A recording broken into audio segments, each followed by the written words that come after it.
present before a vote in the assembly could take place.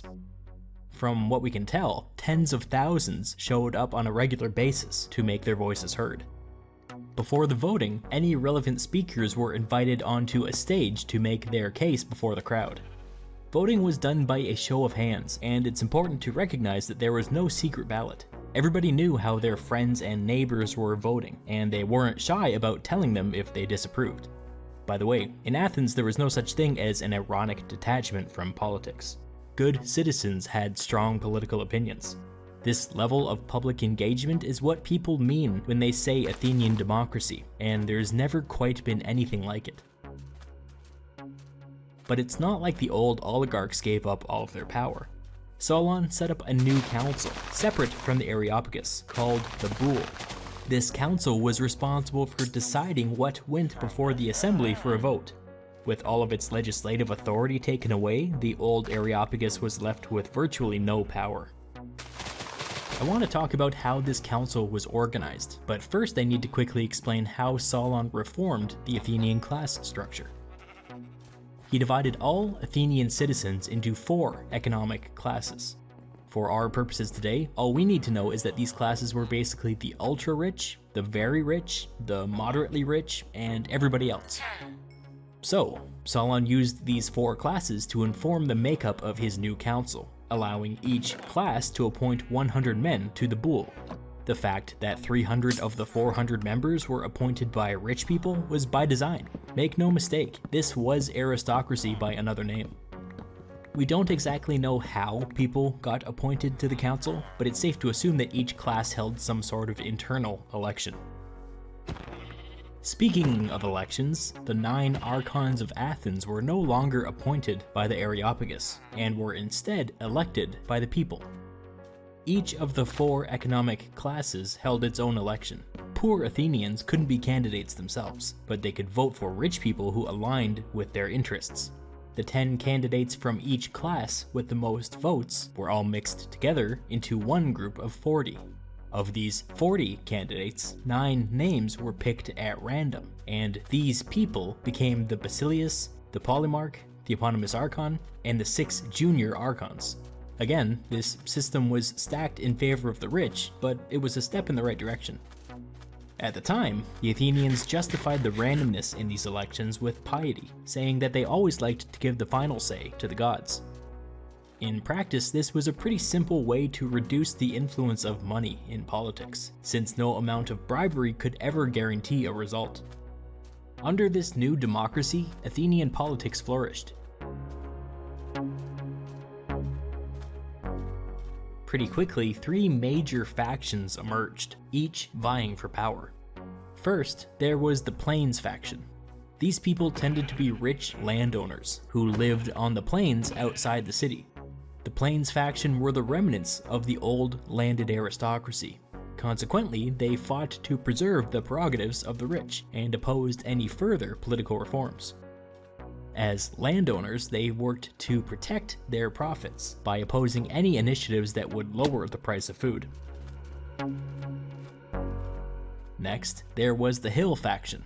People in the Hill faction lived on the hills, in and around the city. The hills were pretty lousy places to live, since you couldn't really farm or build on them very much. This faction consisted of the poorest citizens, who up until recently had been locked out of the political process. They loved the political reforms, and favored any initiatives that would further improve their standard of living. Obviously, the Plains faction and the Hill faction did not like each other. The third faction was the Coast faction. The area near the coast was a bustling economic zone, full of artisans and manufacturing and lots of trade. This faction included both rich and poor citizens, but what united them was that their livelihoods depended on trade with the outside world. The Coast faction was cosmopolitan and reform-minded, but above all, they were interested in making money. In order to get the Coast faction on board with the new Athenian democracy, Solon offered Athenian citizenship to any foreign-born, skilled professional that wanted to move to the city with their family. The Coast faction loved this policy, and it helped propel Athens into an economic boom. But, as I've said, Athens wasn't a full democracy yet. The system was still institutionally biased towards the rich, which over time created a bunch of unforeseen problems. The three factions hated each other, and it was increasingly difficult to get anything accomplished. Also, despite the safeguards built into the system, a series of strongmen found it easy to get themselves elected archon and seize power. Athens entered a brief period of tyranny. At the end of this period, the strongmen were thrown out of the city, and another set of reforms were implemented, transforming Athens from a limited democracy to a full democracy. This new system was a significant improvement and fixed a lot of the old problems. Most importantly, it dealt with the persistent factional gridlock. As a first step, the old class system was thrown out the window. In its place, 10 new artificial groups were created, called tribes. Each tribe covered a certain geographic area, and each was deliberately designed so that all three political factions had equal representation within each tribe. Again, the purpose of these tribes was to stop the gridlock. But this was just the tip of the iceberg. Athens was further subdivided into 139 demos, or deme, each belonging to a specific tribe. Each deme had its own council, which was led by an elected official called a demarch. The demarch, along with the council, could pass little bylaws and raise its own revenue as needed. This was a pretty ingenious invention. Over time, each citizen's political identity became intertwined with their deme. We even have evidence that some people started replacing their family name with their deme name. Now that the old wealth-based classes were gone, the boule had to be completely restructured. Membership was increased from 400 to 500, and from now on, each of the 10 tribes got to elect 50 people to the council. This time, there was no institutional bias toward the wealthy. Elections were run locally, so each deme got to choose a handful of their own candidates.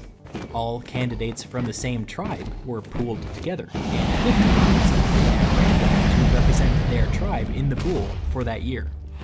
Citizens were only allowed to serve in the boule twice in their lifetime, with a mandatory 10-year gap in between terms. With these limitations, any ambitious citizen had a pretty good shot at getting elected at some point in their life. As before, the boule prepared the agenda for each meeting of the Athenian assembly. However, this new and improved boule was even more powerful than before, and most of that had to do with a new mechanism called Prytaneus was basically an executive committee within the boule. The 360-day Athenian calendar year was evenly divided into 36 days a year. Each tribal delegation got to serve on the Prytaneus, which was responsible for running the day-to-day operations of the Athenian state. If the Athenian assembly decided to build some ships, this committee got the money and hired the shipbuilders. If public employees